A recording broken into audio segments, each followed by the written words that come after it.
Hello, I'm Kylie, the little Spider-Man girl, and today we're going to talk about a movie that both kinda deserves but doesn't deserve the hate it gets. And that's the Super Mario Bros. Movie from 1993. Now, to begin, I think with different names and stuff, it would have been passable. But as an adaptation of the Mario games, that's like going to see, I don't know, Sisterhood of the Traveling Pants and come to find out it's an adaptation of the Powerpuff Girls. Well, the story behind the movie is more amazing than the movie itself, but I can't really talk about the whole story as it'll be too long. But watch the Gaming Historian's video and the What Happened video on it if you want to hear the whole story.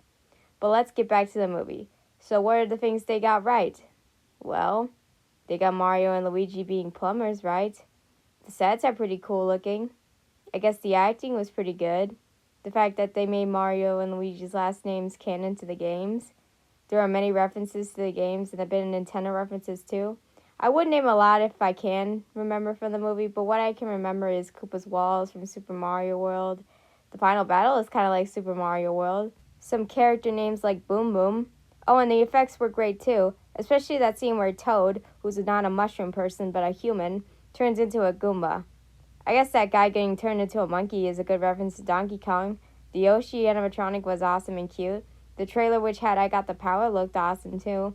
And another pro I could say about this is that movie has a cult following, believe it or not. I wouldn't say a huge cult following, but a mid-sized cult following. The music was great and the costumes looked fantastic, especially Mario and Luigi's red and green outfits. And those are all the pros I can think of. Now on to the cons. The opening with the animated dinosaurs looked like complete crap, but the narration from Dan Castellaneta was good. And now let's talk about the story. It really could have been a bit better. Hell, it can mostly work if it was a half-hour or hour-long episode of one of the Mario cartoons like Super Show or The Adventures of Super Mario Free. It's mostly about them and Dino Hatton, if I remember correctly, trying to save Daisy. Yes, it's Daisy rather than Peach, but then again Mario rescued Daisy in Super Mario Land for Game Boy. And she's not a princess in this movie, but rather, if I'm correct, an archaeologist. And she's kidnapped because she has this powerful rock that can do, I don't know, make you rule the world or something like that. So now Mario and Luigi have to rescue Daisy from Koopa. Yes, this was his name back then when his name wasn't Bowser. And I don't think he wanted to marry her, because Koopa has a wife named Lena. He just wants the rock Daisy has. Again, they don't make her a princess. Here I feel like after they rescued Daisy and turned the Reznor King, who is Daisy's father, back to normal, they could have done it. Have Luigi find out he's a prince or something. Back with the thing with Koopa and the rock, he's not the only one who wants it. Lena also wants the rock, the same reason Koopa does. However, she wants the power to merge worlds and rule them instead of Koopa. Both are destined to screw on one of each other's over if they won. Thank you, Annie, for that line. There's also that weird running gag about Koopa ordering a pizza. It only pops up 3 times. I don't know if I should call it a funny gag. It's not really a running gag, it's more of a walking or limping gag. Back to Daisy. I almost forgot to mention that Koopa and Lena don't want just her rock, but she's also worried to cross between dimensions without being turned to bone. Second thanks to Annie for that fact. This movie got such a bad rap and failed at the box office so hard, Nintendo refused to make any movies based off their property for 33 years.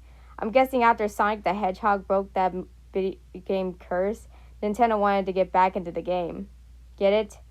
Oh, and back to Koopa's pizza in another cut of the movie. He finally got his pizza after being defeated and turned into goo.